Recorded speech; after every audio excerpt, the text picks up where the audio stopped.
I'm Josh Scott, the owner and creator of JHS Pedals, and I'm here at Chicago Music Exchange to give you a first look at the JHS Alpine Reverb. The Alpine Reverb does an excellent job at achieving spring tank reverbs, hall, plate, and room sounds with a lot of versatility and a lot of amenities that make this pedal extremely flexible. Looking at the controls of the Alpine, we have a 9-volt input, an instrument input, an instrument output, and an effects loop. You can insert a TRS-splitter cable and put in any effect you choose, an octave for shimmer, an analog delay, or another reverb for huge ambient pad type sounds. The reverb control is essentially a wet-dry mix. The highs allow you to sculpt darker or brighter tones. The depth is the size of the verb, and the length is the length of the verb.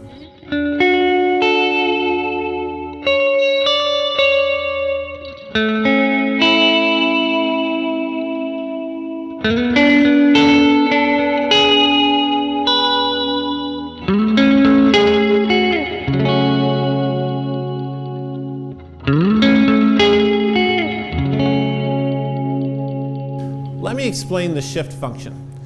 When you activate the shift on and off switch, you activate the shift control. This is essentially a second preset of sorts, giving you a second reverb wet-dry mix on the fly.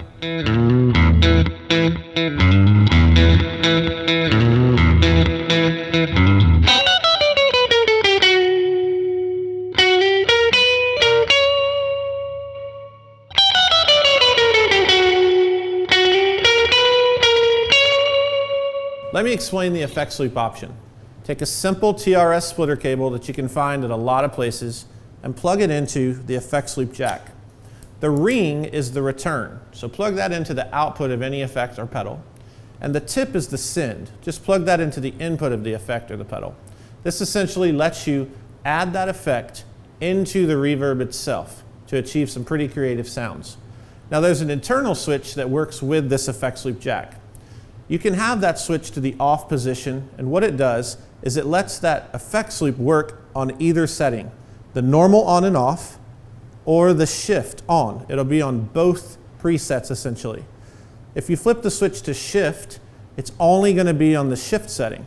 So in that case, you can go from a normal reverb, hit your shift switch, change the shift setting if you want, and it'll also have added that effect that you put into the effects loop.